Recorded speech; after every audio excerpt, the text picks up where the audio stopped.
Jangan lupa klik subscribe dan aktifkan notifikasi lonceng.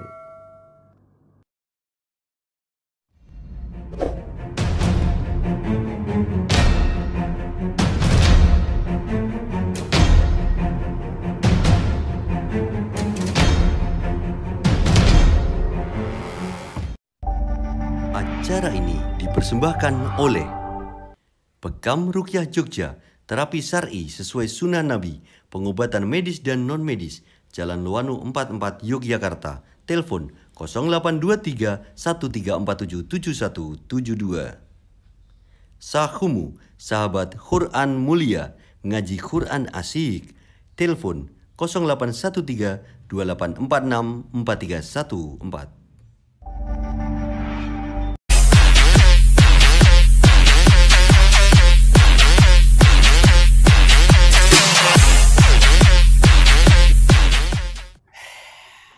Kenapa bos?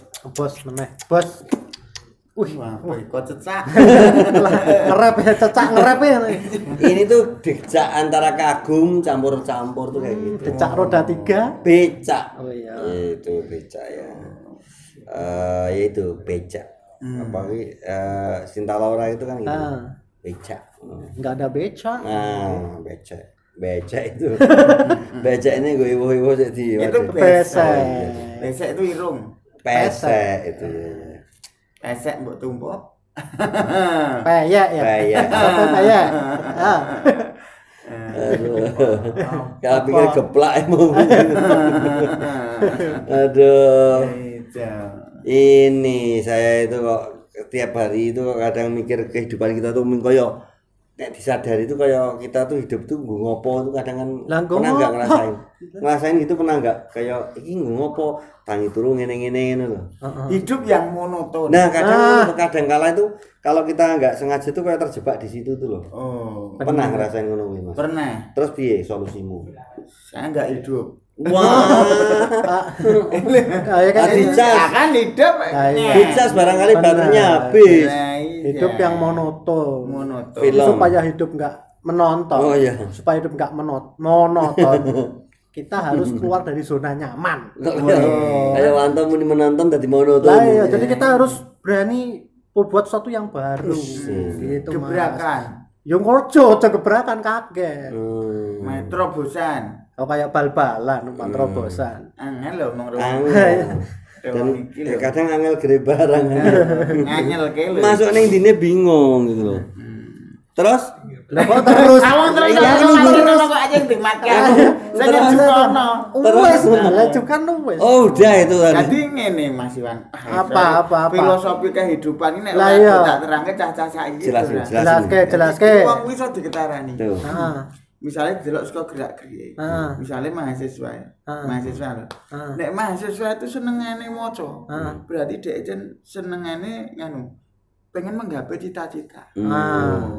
Tapi nek olahraga, apa nek mahasiswa kok senengane olahraga, terus senengane apa pola hidup sehat, itu berarti mungkin dhek ceritanya pengen jadi atlet.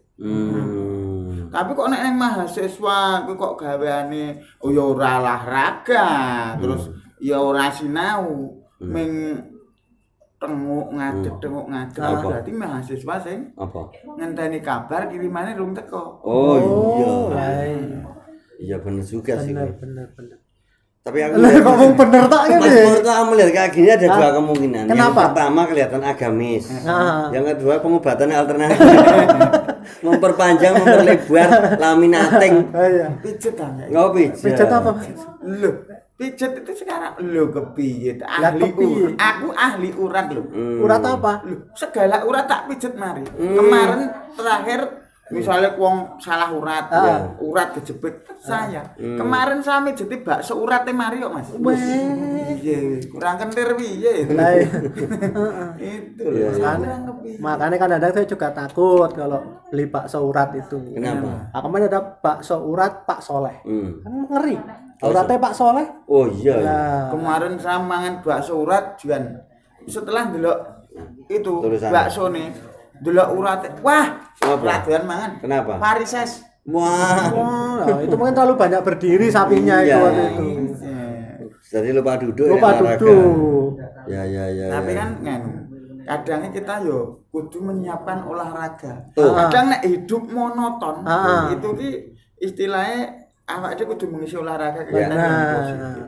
Nek Mas Iwan olahraganya senengnya apa? Saya sekak. Wih, ngene sekak. Wih sekak. Sekak.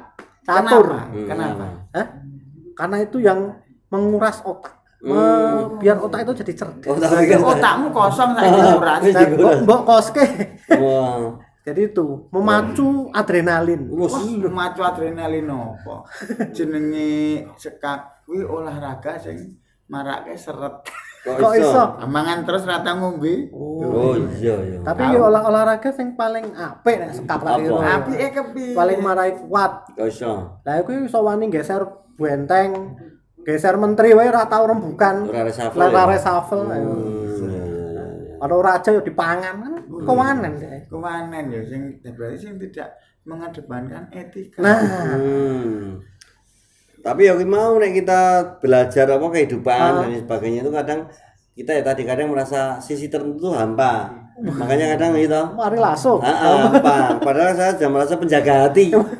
Ya kadang kita merasa mempunyai penjaga hati tapi ternyata hampa. Mungkin karena perbedaan ya. Ini kan misteri ilahi. Lah, tapi sentuhlah dia tepat di hatinya. Itu. Jangan sampai menjadi manusia bodoh. Iki hari langsung. Iki ada band. Ya ngomong nek hari langsung kabar-kabar aku tak menyesuaikan ya. Balen hari langsung. Apa saya apa mulai apa? Dari Dores. Digustik. Dores banget. Teti KB po. Apa? Muksin atas angel banget. Erni Johan. Ini rada angel anak ibu kasur piye? Emang kayak tinggine. Ora apa sih kira-kirane apa? Apa Tebop? Wah, lagu-lagu ini aja boleh campur sari, Jigustik, Sela. Lah iya. Saya tuh nek dengerin lagu Sela itu saya maraknya saya nggak bisa move on. Kenapa? Karena dulu saya pernah punya sepia. Wih, ya kamu ketika sepiamu direbut orang lain kamu harus lapang dada. Lah iya. Karena ketika kamu nggak punya sepia terus pacarmu yang asli tahu, pasti kamu jadi pria kesepian. Nah, kan semua itu kisah kita ya gak apa-apa. Yang penting kamu bisa jadi pejantan tangguh. Lah iya. Kamu harus nyari lagi dan kamu harus tunjuk 1 bintang. Nah, tapi semua itu harus disyukuri karena anugerah terindah yang pernah kau miliki. Iya. Bila kau tak di sampingku. Iya, film favorit. Nah, itu loh. Makanya sering mendengarkan radio itu. Lah iya. Biar nanti tahu lah itu kayak gitu tuh dan ini rapas. Perhatikan Rani itu yang dikatakan Iban coba dengar rasakan itu lihat dengar rasakan. Nanti biar kita nggak berai. Nah, tapi sebagai seorang cowok itu harus kita berani untuk mengeluarkan apa yang dalam isi hati kita. Jangan sampai menjadi pemuja rahasia. Nah, itu benar sekali. Kaset metu kabeh. Kita harus move on dan kita harus coba melompat lebih tinggi. Nah, itu. Jangan sampai kotak oleh klasik untuk masa depan. Ini saya pokoknya pengen beragama itu yang sesungguhnya tuh. Kamu bisa menyelesaikan enggak ini sudah kostumnya? Ya, kostumnya udah meyakinkan dia. Sudah meyakinkan banget sesat kok. Enggak, aku tak ke tempat ustadz baik. Bisa enggak? Enggak piye. Menyelesaikan ini. Bagaimana beragama sesungguhnya? Ya Rasul saya tak ning ustadz baik. Pak ustadz iki. Aku masih banget sing ngono. Setiap tak dulaneh bae. Iya. Gitu, iki lagi belajar agama. Ya. Terima kasih loh obrolannya yang tidak berbobot. Enggak apa-apa. Ya, entar dulu ya. Assalamualaikum. Waalaikumsalam.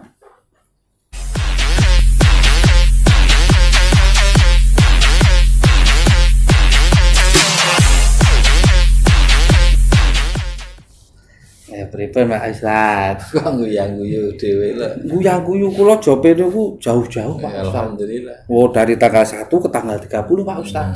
Yang lain disyukuri. Kok disyukuri kosong yang lain Pak Ustaz. Kalau Pak Ustaz jawabnya gimana?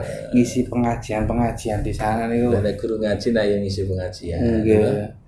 Nggih. Pengajian ya alhamdulillah tambah dulu, tambah ilmu gitu. Kalau nek jenenge mulang ya karena mesti sinau. Oh, nggih Pak Ustaz. Mulang kok ra sinau ya engko ora tambah-tambah ilmune. Maka dengan mengajarkan sungguhnya kita sedang belajar. Ya, Berarti sinau dibagi kenero dulure dengan jamaah dengan muridnya kan gitu.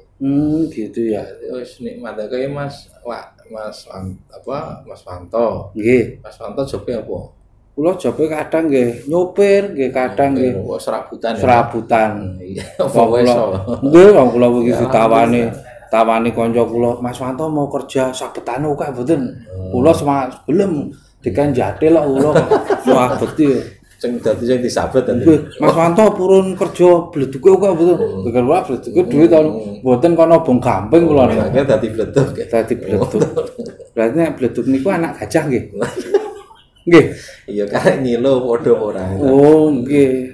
Tergantung sing ndelok nggih. Nggih. Tapi sing cetha ya apa wae nek gawean ki ya halal itu, halal terus apik manfaat dilakoni. Masalah rezeki Gusti Allah sing maringi ta. Nggih. Jadi kalau mungkin orang lain itu memang butuh dibantu, ditolong ya bantu, ditolong. Karena apa? Kadang-kadang pertolongan Allah itu justru lewat bantuan kita ke orang lain. Wallahu fi aunil abdi makanal abdu fi auni akhihi. Ini hadis itu. Allah akan menolong seorang hamba selagi hambanya itu menolong saudara. Oh gitu. Kemarin saya tuh minta bantuan sama saudara saya tuh kan saya punya tanggungan utang Pak Ustaz. Terus saya minta bantuan sama saudara saya dibantu Pak Ustaz. Tapi saya marah-marah. Cuma dibantu doa semoga lunas itu. Doa ya penting doa. Penting itu Pak Ustaz. Kadang-kadang justru kemudahan itu datang lewat doa. Baru dongake mungkin ana wong sing ya marani Mas Wanto kayak rezeki. Kadang kayak rezeki itu. Assalamualaikum. Waalaikumsalam warahmatullahi wabarakatuh. Di sini biar kelihatan. Bapak bodyguard mau nagih utang. Lalu didoain utangnya biar lunas kok malah nggak mau ya toh. Malah justru dari doa itulah yang bagus. Malah ada sahabat itu punya utang banyak. Terus sama Nabi diajar doa gitu. Doa agar hutangnya bisa segera dilunasi. Jadi doa itu penting. Tidak hanya lewat usaha secara manusiawi nyambut gawe dan seterusnya. Neng donga menika ya penting. Doa. Maka Allah sampai perintahkan agar kita berdoa ud'uni astajib lakum. Artinya Mas. Artinya jelas saya nggak tahu. Berdoalah kepadaku, aku akan kabulkan doamu. Oh gitu. Kita ini kok berdua ke sini itu ada apa itu loh? Loh, ini kan ada syuting. Katanya kita datang. Oh gitu ya? Iya, ini ada kepentingan loh jelas kalau kita ke sini. Kalau ke sini enggak ada kepentingan buat apa? Kita tuh mau pengen tanya-tanya tentang bagaimana yang beragama yang sesungguhnya itu Ustaz. Kadang kan kita kadang piye yo. Ya hidup tuh hanya untuk hidup, enggak jelas. Tapi kita pengen lebih ana maknane terus nek beragama yang sesungguhnya itu gimana? Kadang banyak orang tuh nganggap beragama itu dengan tampilan lahiriah. Ya itu. Mas Wanto saiki wis luwih beragama ya baju koko misalnya itu. Sorbannya saiki luwih beragama, jilbabe gede gitu. Kayak lebih beragama karena sholatnya tekun. Tidak sepenuhnya salah, tapi juga tidak mutlak benar. Beragama hanya sekedar tampilan lahiriah gitu. Nah, kenapa? Karena Allah Subhanahu wa taala melontarkan pertanyaan tentang beragama yang sebenarnya seperti apa. Bahkan Allah menyebut sebagai pendusta agama. Sepertinya beragama jebul ngapusi. Itu sangat mungkin. Allah berfirman, "Ara'aital ladzi yukadzibu biddin." Surat apa itu?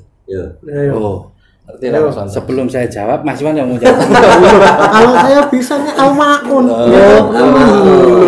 Kalau kamu tak pikir sebelum Mas saya jawab kita komersial break. Terus. Tahukah kamu siapa pendusta agama itu? Nah ini kan kalimat tanya yang menarik. Pendusta agama gitu. Jadi ada orang yang ketoknya beragama jebul ngapusi. Maka kita perlu tahu beragama yang sebenarnya itu kayak apa gitu.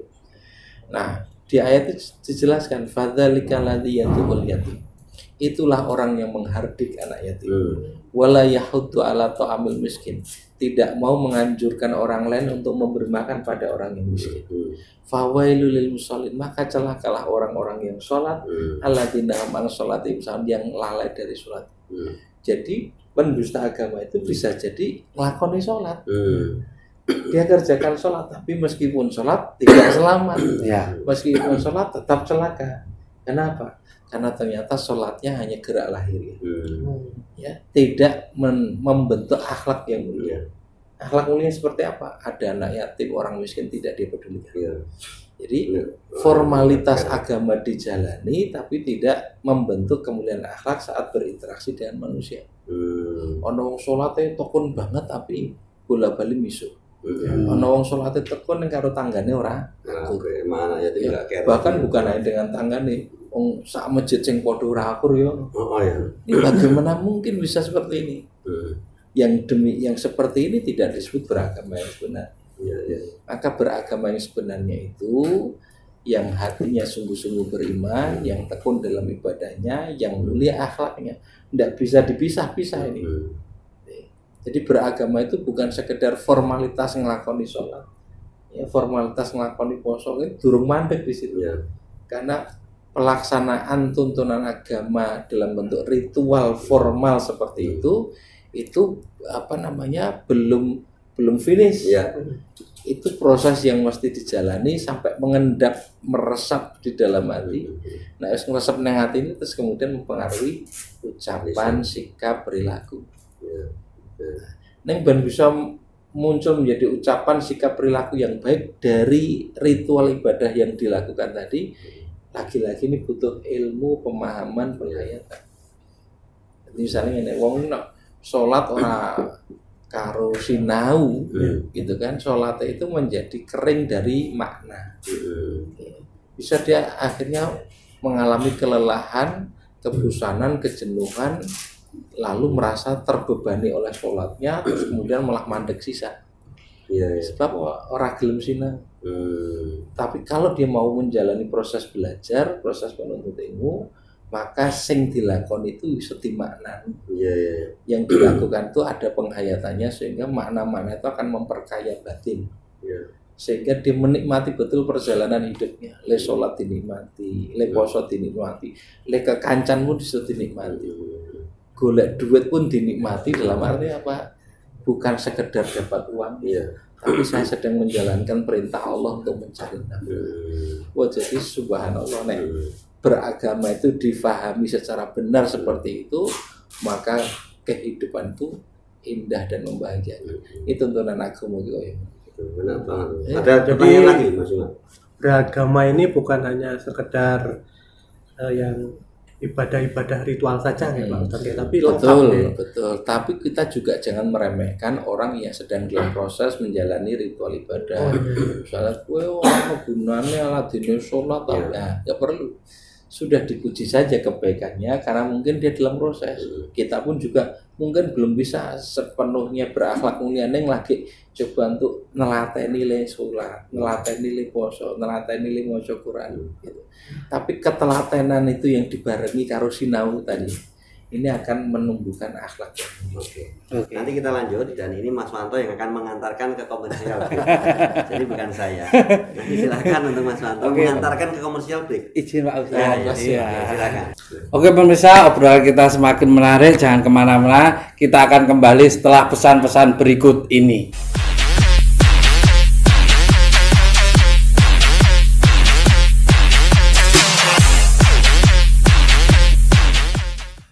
Oke pemirsa, kita lanjut perbincangan kita dengan Ustadz Sigit. Siapa panjangnya? Sigit Yulianto. Yo biar akrab tuh Pak Ustadz. Baru di ini TV. Narasumber. Belakangnya yang nggak tahu tuh Pak. Belakangnya. Temanya tadi ya Pak, beragama sungguhnya. Kita lanjut lagi. Mungkin dilanjut lagi Ustaz, tadi sempat ada yang terputus nih. Iya. Jadi beragama itu bukan sekedar formalitas ritual ibadah, tapi juga kebaikan-kebaikan sosial. Ya, sebetulnya kebaikan sosial atau akhlak mulia itu buah atau hasil dari ibadah yang kita jalani. Ya, sampai di dalam Quran disebutkan innas sholata tanha anil fahsya'i wal munkar. Sungguhnya sholat itu mencegah dari perbuatan keji dan munkar. Jadi mencegah perbuatan keji dan munkar itu kan akhlak sosial. Sholatnya adalah ibadah ritual. Puasa juga begitu. Nah, mengatakan malam yada qaulaz zur wal amala bihi, barang siapa berpuasa tapi tidak bisa mencegah dirinya dari berkata bohong dan berperilaku keji, ya. Falaisa lillahi hajah, Allah nggak butuh dengan puasanya. Ayat atau amahu wasyarabahu, meskipun dia tinggalkan makan dan minumnya. Puasa itu ibadah ritualnya, kemudian pengendalian lisan dan perbuatannya sehingga tidak berkata bohong, tidak berperilaku keji, itu akhlak mulia atau akhlak sosial. Dan selalu begitu. Dalam ibadah haji juga sama. Wala rofatha, wala fusuqa, wala jidala fil hajj. Kalau ibadah haji tak ditunaikan, maka jangan berlaku rofath, fusuk, jidal. Ya, rofath itu segala ucapan maupun perilaku yang berkaitan dengan nafsu seksual. Itu kemudian dilarang di situ. Wala fusuqa itu kefasikan, segala bentuk perbuatan dosa tinggalkan. Wala jidala, jangan pula berbantah-bantahan, bertengkar dan sebagainya. Fil haji, dalam ibadah haji. Ini contoh-contoh dari sholat, puasa, haji, semuanya tidak berhenti pada ibadah ritualnya, tapi sampai menghasilkan akhlak mulia saat berinteraksi dengan manusia atau saat melakukan interaksi sosial. Nah, jadi tadi kan ngobrol-ngobrol kita adalah beragama sesungguhnya berarti bukan hanya atau bukan berhenti pada pelaksanaan ibadah ritual, tapi bagaimana ibadah ritual itu bisa menghasilkan akhlak sosial yang baik. Ya, seperti itu. Ya. Silakan. Ini Pak Ustaz, tapi kadang-kadang di lingkungan masyarakat itu kan ada yang kadang-kadang orangnya baik, tapi malah ritualnya itu malah kurang gitu ya. Ada yang misalnya ini kayak Suwanto ini kan juga baik ya, Mas. Baik ya. Baik. Ya. Masih sok dia. Baik Pak Ustaz. Yang saya boleh tanya. Ya, boleh. Pak Ustaz, kalau di keluarga saya itu adalah agamanya Islam semuanya. Alhamdulillah. Tapi kita tuh selalu sholat 5 waktu. Tapi masih mengikuti tradisi orang tua kayak sajen, kayak kenduren, istilahnya sajen pakai kenduren kayak gitu. Itu boleh nggak itu Pak Ustaz? Iya, jadi ibadah secara ritual dilakukan, tapi melakukannya juga dengan cara yang benar, niat yang ikhlas. Kalau niatnya ikhlas, caranya benar, ya memperhatikan pelaksanaan dengan kualitas yang terbaik, pasti akan mempengaruhi perilaku. Ya, perilakunya menjadi baik. Nah, berkaitan dengan tradisi atau budaya itu tidak selalu menjadi hal yang dilarang. Tradisi budaya itu hasil olah pikir manusia, cipta karya karsa manusia kan itu, ada kehendak pemikiran manusia kemudian dilakukan, dibiasakan menjadi sebuah tradisi budaya. Bisa benar, bisa salah itu. Kalau memang benar maka tidak masalah, bahkan didorong untuk tetap dilestarikan. Kalau salah maka agama melakukan kritik dan meluruskan, bahkan memberikan pilihan budaya yang kualitasnya lebih baik. Contoh misalnya di masyarakat Arab itu berkunjung silaturahim itu menjadi hal yang sudah terbiasa dilakukan, jadi tradisi sosial. Karena tradisi sosial berupa mengunjungi orang lain itu adalah sesuatu yang selaras dengan nilai agama Islam, maka Islam tidak pernah melarang itu, bahkan mendorong untuk tetap melakukannya, dilestarikan gitu. Nah, tetapi kalau budayanya itu tidak selaras dengan nilai agama, nah di situ kemudian diberi masukan, diberi kritik, diubah, benahi sehingga menjadi lebih baik dan selaras dengan agama. Maksud saya nih, dengan tradisi budaya tidak selalu harus dimusuhi, diperangi, kemudian konotasi negatif, tidak selalu begitu. Ya. Dilihat hakikatnya apakah itu ke arah kesirikan enggak ya Ustaz? Kalau ada mengandung tidak, itu kebid'ahan tidak, kemudian selaras enggak dengan nilai agama yang bertauhid, yang tunduk patuh pada perintah Allah dan seterusnya, dan manfaat bagi banyak orang. Contohnya kan sawalan itu kan ya, itu budaya tapi kan silaturahmi. Kalau niati silaturahmi, ada silaturahim, di sana ada ngaji Qur'annya, di sana ada nuntut ilmunya. Itu kan semuanya sesuai dengan tuntunan agama, maka boleh-boleh saja tidak ada masalah. Tapi kalau yang tadi misalnya memberikan sesuatu tapi kepada selain Allah dan di situ ada niat seperti itu ya mungkin istilahnya nggak boleh lah. Ya, tapi kayak kebalikannya tadi Pak. Tadi kalau di lingkungan ada yang sudah berbuat baik nih. Tapi dia ritualnya itu malah kadang-kadang sering tidak tinggal disempurnakan gitu. Sudah baik akhlak sosialnya dengan orang lain, yang sholatnya rong apik ya ditambah sholatnya. Sholatnya sudah dilakukan tapi akhlak sosialnya belum baik ya ditambah akhlak sosial. Jadi tidak perlu kita mencela orang lain. Alat dinilai sholat atau kamu baik tapi ora gelem sholat, ya kemudian ciloko dan nggak perlu mengecam, mencela, menghina, merendahkan. Ada kebaikan yang sudah dilakukan oleh orang lain diapresiasi positif, dipuji, dilem, karena orangnya dilem senang. Kalau senang itu kemudian mudah menerima masukan. Gitu. Tapi kalau belum apa-apa dicela, direndahkan, diolok-olok, itu membuat orang bukan mendekat tapi akan menjauh. Jadi konsep dakwah di dalam Islam itu bagaimana orang bisa diajak melakukan kebaikan, bukan malah menjauhi kebaikan karena perilaku kita yang salah, karena kita mencela, menghina, yang meremehkan. Jadi ada kaidah-kaidahnya, yassiru wala tu'assiru, mudahkan urusan orang, jangan dipersulit. Ya. Itu sebagai kesimpulan Ustaz dari obrolan kita kali ini, nanti Ustaz menyampaikan kesimpulan, Mas Wanto yang menutup acara nanti. Silakan Ustaz. Kesimpulannya disampaikan. Ya, pemirsa dirahmati Allah Subhanahu wa taala, jadi beragama yang sesungguhnya itu beragama yang benar dan utuh. Ya, benar dan utuh itu artinya selaras dengan arahan Quran dan sunnah Nabi Muhammad SAW. Utuh itu semua bagian dari nilai agama ini diterapkan. Baik itu berkaitan dengan keyakinan atau akidah, ibadah ritual, maupun kebaikan-kebaikan sosial berupa akhlak yang mulia. Keseluruhannya harus diterima, keseluruhannya harus dipraktekkan.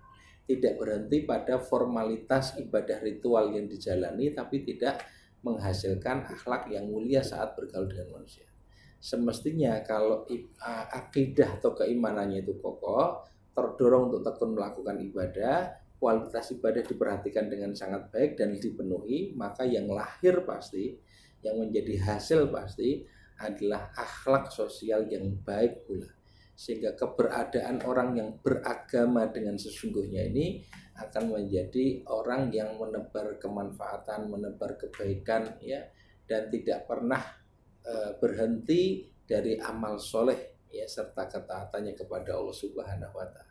Saya kira itu. Silakan Mas Wanto untuk menutup acara ini. Oke pemirsa, obrolan kita tadi semoga bermanfaat bagi masyarakat dan Jogja dan sekitarnya. Dan akhirnya kita undur diri. Wassalamualaikum warahmatullahi wabarakatuh. Waalaikumsalam warahmatullahi wabarakatuh.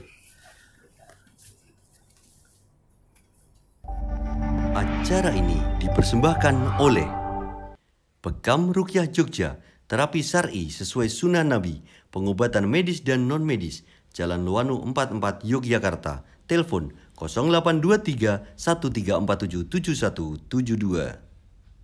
Sahumu, sahabat Quran mulia, ngaji Quran asik. Telepon 0813 2846 4314.